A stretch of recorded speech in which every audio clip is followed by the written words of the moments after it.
Case 623 by Danny Yu. Chapter 46. Little Johanna is all of 10 months old when her proud caregiver reports that she's taken her first unassisted steps. Less than a month later, pixelated but unmistakable photos of her brother repeating the feat surface. How effective is the serum, really? Pierce asks Sola shortly after. How important could it possibly be when her little brother, who has no serum, is so close to her in development? Perhaps you have been cuddling her, Pierce, Zola says. I would suggest you stop it! Okay, no, look, Tony said, glaring down at the watch that was refusing to cooperate. He grabbed the jeweler's screwdriver out of his pocket, popped out the clock face, and tightened a few things inside. He snapped the watch back shut, glancing at Bruce's long-suffering face out of the corner of his eye. Then he pressed a button. Look! He said, grinning as the gauntlet expanded to wrap around his palm. It worked. He shouldn't sound so surprised, should he? Bruce's look of stunned surprise, however, was deeply gratifying. That's... How on earth did you get it so tiny? The plates have to be so thin. 0.25 millimeters, Tony interjected. Adamantium? Bruce asked. Adamantium titanium alloy. Took some playing around to get it right, but it's the only thing I could produce with a proper tensile strength at that thickness. He frowned. At least until King T'Chaka finally relents on selling vibranium. But I'm not holding my breath on that. They want to open up to the outside world at a moderate pace, which probably means glacial and... This is incredible, Bruce said, running his fingers carefully over the plates and interlocking joints. How are you powering it? Miniature fuel cell, Tony said. Same material Howard modeled after the Tesseract. Same stuff I use in the arc reactors. I haven't weaponized the watch yet, but a bit more tinkering and I should be able to get a sonic blast and at least some kind of flash or something in there. This is thrilling. Bruce cut himself off, grinning. I'm going to regret saying this, but you are allowed to interrupt lab time for something like this any time of the day. Tony returned the grin, felt damn near giddy. Trying to have it right. This was a fun project and had been just when he needed to stop himself from obsessing over the deeply disturbing reading material he was slowly making his way through, which, not thinking about that right now because this worked and it had been fun, and shit, but that felt good and... Boss, Friday interrupted. Principal Davies is calling.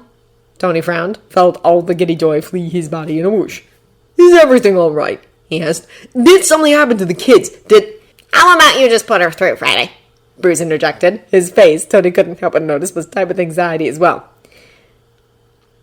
Mr. Stark, Principal Davies was saying then, her voice pulled taut by some emotion Tony couldn't quite name.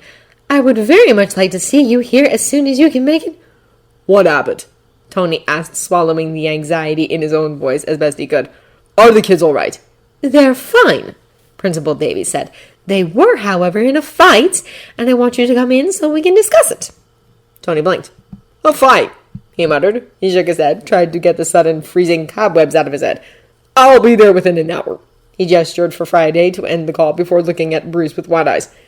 Jamie's never been in a fight, he said. Never, not even back in kindergarten. Bruce nodded. Kid knows how to use his words, he agreed. Maria was raised very differently.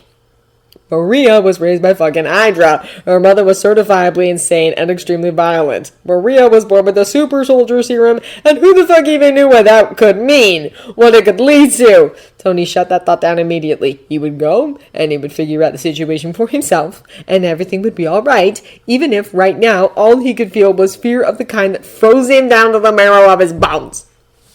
You go grab one of the discreet cars, Bruce instructed, voice somehow gentle and firm all at once. I'll call Pepper and make sure she knows there might be a situation. Tony took a deep breath and nodded. Thanks, he said before heading for the elevator, absent-mindedly pressing the button that would make his gauntlet disappear back into the watch. Hopefully, there'd be no need to alert Pepper, but if something had gone really wrong, it would be for the best. SI Legal might need to be brought in. Tony knew all about people trying to sue rich parents through their kids, and the PR team, and God, what would happen if it got out that Maria had the serum? Nothing good. That he was damn near sure of. Heart pounding, blood rushing through his ears so hard it was all he could hear, he got behind the wheel. Friday, he said, I might need you to take over if my pulse elevates much more. He tried for another deep breath and flexed his fingers to stop them from shaking. Then he pressed his thumb against the fingerprint scanner and heard the car power up. He shifted it into gear and drove toward the ramp that would take him up to street level. Afterwards, he barely even remembered the drive. It was only after he'd already gotten out of the car that he realized he was in a pair of battered jeans and a pair of t-shirts. At least the visible one wasn't a band shirt. He was pretty sure all the bands on his t-shirts were on some Mothers Against Hard Rock list somewhere, and as much as he didn't give a flying fuck, it wasn't the image he needed to project right now. Frankly, neither was Workshop Casual, but there was no way in hell he was driving all the way back just to change. Gritting his teeth, he smoothed down his hair and made his way toward the principal's office with long strides. One of the kid's bodyguards caught up with him just outside the office, and Tony forced himself to stop and look at the man. As much as all he wanted was to see his children right the fuck now, forewarned was forearmed. "What happened?" he asked for what felt like the 12th time in the past hour. "Are they all right?" "They are unharmed," the body, Schumacher, said. "Is there trouble, though? There was a fight. I'll submit a report when we return to the tower. They didn't start it, but Miss Stark certainly finished it." Tony held back a wince at that, forced himself to give a nod and something that might resemble a smile. "Thanks, Jello," he said. The bodyguard, Schultz, something German, reached up and patted self-consciously at his heavily gelled hair, even as Tony walked past him, threw a wave at the secretary, and made his way inside the office. Jamie and Maria both turned in their chairs to look at him with eyes wide with relief the moment they heard him come in. Both looked unharmed, though Maria's eyes were red, as if she'd been crying. Still, as much as that made his heart ache, at least she was all right, and Tony let out a breath it felt like he'd held for hours. Tony flashed them a quick smile, let them see his own relief in turn, before he turned his attention to the principal. "Miss Davies," he greeted, "how are you this fine day?" She let out a sigh, raised both eyebrows at him. Absently, Tony wondered if she was one of those people who couldn't lift just one eyebrow, or if he'd really earned himself the double lift. "I was admittedly better before I had to deal with this," she said. She waved at a chair between the other two. "Please have a seat, Mr. Stark." Tony sat down, ruffling Jamie's hair and squeezing Maria's shoulder as he went, and you could tell by the judgy eyes the principal was sending him that he wasn't supposed to be being affectionate with them right now. Too bad she didn't get to decide that kind of crap. Even if the kids were in trouble, and Tony didn't even know what they had supposedly done yet, that didn't mean he stopped loving them or stopped showing them he did. He was not outward. "So," he said, "what happened?" "Your son bullied a classmate," the principal said, leaning forward and putting her elbows on the desk. "Your daughter then proceeded to shove him. He is with a nurse for now, but his parents will be coming to take him to the ER. He has a suspected concussion and broken wrist." Tony nodded and kept calm by sheer force of will. Then he looked between his kids. "What happened?" he asked again. "Mr. Stark," Miss Davies interjected. Tony flashed her a look. "I'd like to hear their side of the story as well," he said, speaking through clenched teeth before turning his attention back to Jamie and Maria. "A couple of the girls were talking about some Tyler Quick song," Jamie said. "They asked Maria what she thought of it. She asked them who that was. Then Camden called her stupid, and I told him if he spent less time listening to pop music, perhaps he'd be able to tell who the president was before Alice. He hit me, so Maria pushed him back." "I didn't mean to push him so hard," Maria interjected. "I didn't! I promise, Daddy! I didn't want to hurt him." His chest suddenly feeling almost too tight to breathe around, Tony reached out and grasped Maria's hands, giving it a squeeze. Then he fixed his eyes on Miss Davies. "What I'm hearing is that a fellow student harassed my daughter for not knowing or caring about pop music. My son stepped in to verbally defend his sister. The other student then proceeded to physically assault my son. My daughter stepped in an attempt to create some space and accidentally caused injury, which she was understandably agitated. So why was I called in about my kids getting in a fight when clearly the other kid was the aggressor? Where are his parents?" Miss Davies jaw tightened for a moment. "Mr. Stark," she began. Tony shook his head. "No," he said, "unless you give me some very compelling evidence, otherwise that's what happened. My kids have never lied to me, and I have no reason to think they're doing so now. And don't forget, I have one of the best legal teams in the world on my payroll. Make sure you remind the other kids' parents of that as well, if they consider pressing charges. Remind them who the instigator was, and make sure no one forgets the layers of NDAs this whole school is wrapped up in. I'm not the only parent who won't trust you anymore if this leaks to the press." Miss Davies was silent for several long moments. Tony simply looked at her steadily as he brushed the pad of his thumb over Maria's knuckles in what he hoped was a reassuring manner. At long last, Miss Davies sighed. "I apologize, Mr. Stark. I may have misjudged the situation." Tony forced himself not to roll his eyes.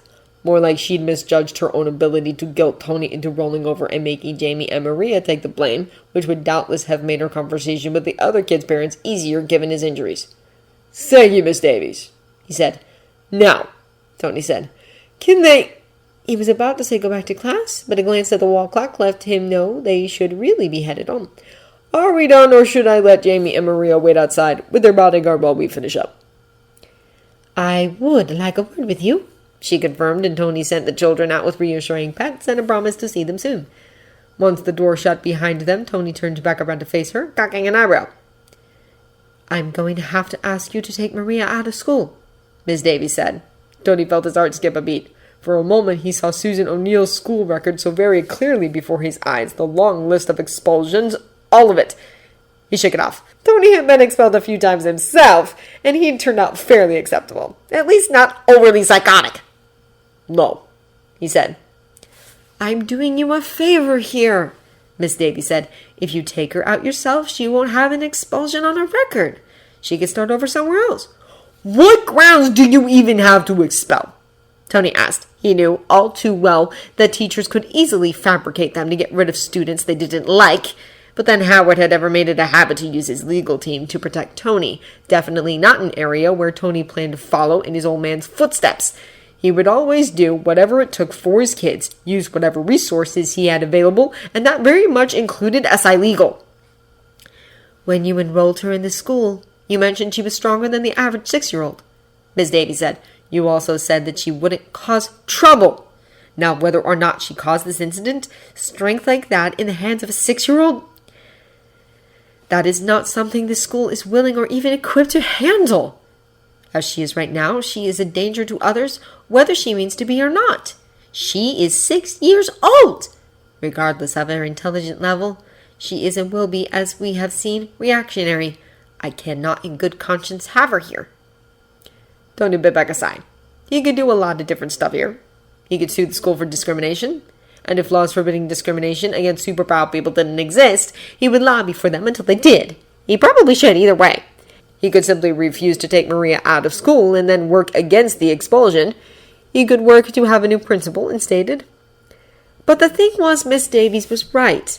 Though through no fault of her own, Maria did have the potential to be dangerous to those around her, and furthermore, now that her fellow students knew that, Tony doubted she'd ever be comfortable here again. She'd be miserable, and Jamie would be miserable, and nope, not gonna happen. "I'll sign them out with the secretary," he said. "You won't have to see them again, and after today, I'm sure they'll be as overjoyed about that as you are." She blinked. "We have no objection against continuing to teach James," she said. Tony let out a sharp burst of laughter at that. "You think you get to throw out Maria and keep my normal kid? No, they're both gone. And so is every bit of support I've been granting your school. Good day, Miss Davies." With that, he got to his feet and walked out to the secretary's office, picking up his phone as he asked for the papers.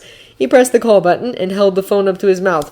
"Fry cut all funding and other support to the kid's former school," he said, flashing a smile at his kids on the other side of the glass door. "Ask Pepper or whoever's appropriate to get the right people working on anti-discrimination laws for metahumans and the enhanced. Get it worked into my correspondence with the UN as well." He turned to the secretary and flashed her a grin. Hey, Fry! When it gets out that I'm taking the kids out of school, make sure the official comment is that my children are very special and incredibly intelligent. It takes schools of a certain caliber to offer them what they need, and their former school, unfortunately, was not a good fit in the long run. The secretary blanched, even though she pushed over the papers.